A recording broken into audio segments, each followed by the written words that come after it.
வணக்கம். இந்த வீடியோவில் உருளைக்கிழங்கு பட்டாணி வச்சு ஒரு கிரேவி தான் செய்ய போகிறோம். இந்த பட்டாணி இந்த சீசனில் இந்த மாதிரி ஈஸியாக கிடைக்கும். தோல் உரித்து நம்ம இதை ஃப்ரீசரில் சேவ் பண்ணிக்கலாம். தண்ணியில் நல்லா கொதிக்க வச்சுட்டு 3 மாதம் வரைக்கும் நல்லா இருக்கும். இதே மாதிரி நம்ம சேவ் பண்ணி வச்சுக்கிட்டோம்னா நம்ம இந்த மாதிரி வீட்டில் வாங்குறதுனால இதில் நம்ம சாயம் எதுவுமே கலக்காத ஃப்ரெஷ் பட்டாணியாக நம்மளுக்கு கிடைக்கும். இந்த பட்டாணியில் ஃபைபர் கண்டென்ட் நிறையா இருக்குது, அதனால் உடம்புக்கு ரொம்ப நல்லது. இந்த மாதிரி கிடைக்கும்போது நம்ம வாங்கி ஃப்ரீசரில் சேவ் பண்ணிக்கலாம். இதுக்கு நம்ம முதல்ல என்ன பண்ணணும்னா ஒரு 3 உருளைக்கிழங்கு எடுத்துகிட்டு கட் பண்ணிவிட்டு நல்லா வேக வைக்கிறதுக்கு பதிலாக ஒரு 3/4 பதத்துக்கு, அதாவது ஒரு 3 சத்தம் நம்ம குக்கரில் விடுவோன்னா நம்ம ஒரு 2 சத்தம் மட்டும் விட்டுட்டு இந்த உருளைக்கிழங்கு வேக வச்சு எடுத்துக்கிறோம். 3/4 பதத்துக்கு வேக வச்சு எடுத்துக்கிறோம். ஏன்னா நம்ம கிரேவியில் போடும்போது இன்னும் கொஞ்சம் வெந்துடும். ஒரு 1/2 லிட்டர் பக்கமாக குக்கரில் தண்ணி ஊற்றிக்கிறோம். தண்ணி ஊற்றிட்டு நம்ம கட் பண்ணி வச்ச உருளைக்கிழங்கை போட்டுட்டு மூடி வச்சுட்டு நான் சொன்ன மாதிரி 3 விசிலுக்கு பதிலாக ஒரு 2 விசில் மட்டும் விட்டு நம்ம வேக வச்சு இந்த உருளைக்கிழங்கை எடுத்துக்கிறோம். அடுத்ததாக இன்னொரு பேன் அடுப்பில் வச்சுட்டு ஒரு 3/4 லிட்டர் பக்கமாக தண்ணி ஊற்றிட்டு நம்ம உரித்து வச்சுருக்க பட்டாணியை நல்லா கழுவிக்கோங்க. ஏன்னா அதில் மருந்தெல்லாம் அடிச்சிருப்பாங்க. என்ன தான் தோலோடு இருந்தாலும் நம்ம கடையிலேருந்து வாங்கிட்டு வரோம். அதனால் அதை நல்லா கழுவிட்டு இந்த மாதிரி தண்ணிக்குள்ளே போட்டுட்டு ஒரு 10 நிமிஷத்துக்கு கொதிக்க விடணும். இதுக்கு தேவையான அளவு உப்பு போட்டுக்கோங்க. மூடி வச்சுட்டு கொதிக்க விடுங்க. ஒரு 10 நிமிஷத்துக்கு அப்புறம் அப்படியே மேலே எழும்பி வரும். அந்த டைமில் பட்டாணி நம்ம ஓரளவு வெந்திருக்கும் 3/4 பதத்துக்கு. அது வரைக்கும் நல்லா மூடி வச்சு வேக வச்சிடலாம்.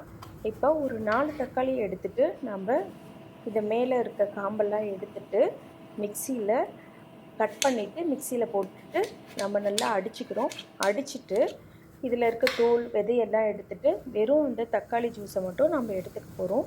அதுக்குள்ளே இது ஒரு 10 நிமிஷத்துக்கு அப்புறம் பார்த்தோம்னா அந்த பட்டாணி இருக்கு இல்லைங்களா, பாருங்கள் நல்லா வெந்து வந்திருக்கு. ஒரு 3/4 பதத்துக்கு இந்த மாதிரி வெந்ததுக்கப்புறமா பாருங்கள் எல்லா பட்டாணியும் மேலே வந்திருக்கு. இந்த மாதிரி வெந்ததுக்கப்புறம் ஒரு பவுல் கிட்ட மாற்றிட்டு உங்களுக்கு இதை அப்படியே ஃப்ரீசரில் சேவ் பண்ணணுன்னா இதை அப்படியே ஆற விட்டுட்டு ஒரு ஏர்டைட் கண்டெய்னரில் போட்டு சேவ் பண்ணிக்கலாம். இப்போ தக்காளியும் நம்ம மிக்சியில் அடித்தாச்சு. இதையும் ஜூஸாக நல்லா எடுத்துட்டு இப்போ அடுத்ததாக இதுக்கு ஒரு 2 பச்சை மிளகா, ஒரு மீடியம் சைஸ் துண்டு இஞ்சி எடுத்துக்கிறோம். ஒரு 7 to 8 பல் பூண்டு. இது எல்லாத்தையும் தண்ணி ஊற்றாத மிக்சியில் அப்படியே அரைச்சி எடுத்துக்கிறோம்.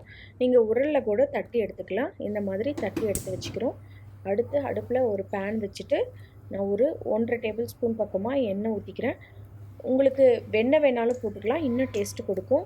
இதில் சீரகம் போட்டுக்கிறோம். சீரகம் நல்லா பொரியும் போது நம்ம அரைச்சி வச்சுருக்கோம் இல்லைங்களா, இஞ்சி பூண்டு பச்சை மிளகா, அதை நம்ம இதில் தட்டி வச்சதை போட்டுட்டு ஒரு அடுப்பு லோ ஃப்ளேமில் வச்சுட்டு நல்லா வணக்கி விட்டுட்டு இதில் ஒரே ஒரு வெங்காயத்தை பொடியாக கட் பண்ணி அதையும் போட்டுக்கிறோம். வெங்காயம் நல்லா வணங்கட்டும். அடுத்ததாக வணங்கினதுக்கப்புறம் தக்காளியை ஜூஸ் பண்ணி வச்சுருக்கோம் இல்லைங்களா, அதையும் நம்ம போட்டுட்டு இந்த மசாலாவுக்கு தேவையான அளவு உப்பு போட்டுட்டு இந்த கிரேவிக்கு தேவையான அளவு உப்பு போட்டுட்டு மசாலா ஐட்டம்ஸ் ஆட் பண்ணிக்க போகிறோம். முதல்ல மஞ்சள்தூள் போட்டுக்கிறோம். அடுத்ததாக இதில் 3 டீஸ்பூன் கொத்தமல்லி தூள் போட்டுக்கிறேன். டேபிள் ஸ்பூன்னா ஒரே ஒரு டேபிள் ஸ்பூன் கொத்தமல்லி தூள் போட்டுக்கலாம். பச்சை மிளகாய் காரம் நிறையா இருக்கிறதுனால நான் 1 டீஸ்பூன் காஷ்மீரி மிளகாத்தூள் ஆட் பண்ணியிருக்கேன். உங்களுக்கு வேணும்னா 1/2 டீஸ்பூன் வரமிளகாத்தூள் இருந்தாலும் போட்டுக்கலாம், காஷ்மீரி மிளகாத்தூள் கூட போட்டுட்டு நல்லா மிக்ஸ் பண்ணிக்கோங்க. இதில் ஒரு டீஸ்பூன் கரம் மசாலா தூள் போட்டுக்கிறோம். 1 டீஸ்பூன் சீரகத்தூள். இது எல்லாத்தையும் போட்டுட்டு நல்லா மிக்ஸ் பண்ணி விட்டுட்டு அடுப்பை லோ ஃப்ளேமில் வச்சுட்டு இது ஒரு 10 நிமிஷத்துக்கு அந்த மசாலா பச்சை வாசம் போகிற வரைக்கும் நல்லா வேக விடுறோம். ஒரு 10 நிமிஷத்தில் அந்த பச்சை வாசம்லாம் போய் எண்ணெய் நல்லா பிரிஞ்சு வர ஆரம்பிச்சிருக்கு.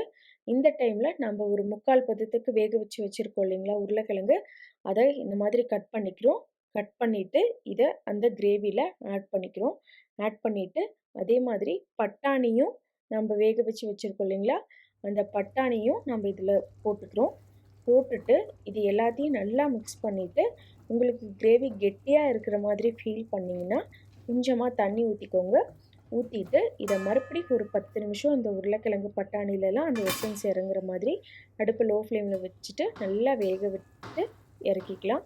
இப்போ பாருங்கள் கிரேவி நல்லா பட்டாணி அந்த உருளைக்கிழங்கு கூடல அந்த எசன்ஸ் நல்லா இறங்கியிருக்கும் அந்த 10 நிமிஷத்தில்.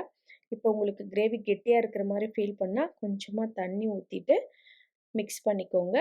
கடைசியாக இந்த மாதிரி கசூரி மேத்தி காஞ்ச வெந்தய இலை இருக்கு இல்லைங்களா, அது இந்த மாதிரி நம்ம கசக்கிட்டு தூள் பண்ணி நம்ம கையில் போடும்போது அதோட ஃப்ளேவர் எசன்ஸ் நல்லா இன்னமும் இறங்கும். டேஸ்ட்டு சாப்பிட்றதுக்கும் டேஸ்ட்டாக சூப்பராக இருக்கும். அவ்வளோதான், நம்ம உருளைக்கிழங்கு பட்டாணி கிரேவி ரெடி ஆகிடுச்சு. உங்களுக்கு இதில் உருளைக்கிழங்குக்கு பதில் காலிஃப்ளவர் கூட போட்டுக்கலாம், இன்னும் டேஸ்ட்டாக இருக்கும்.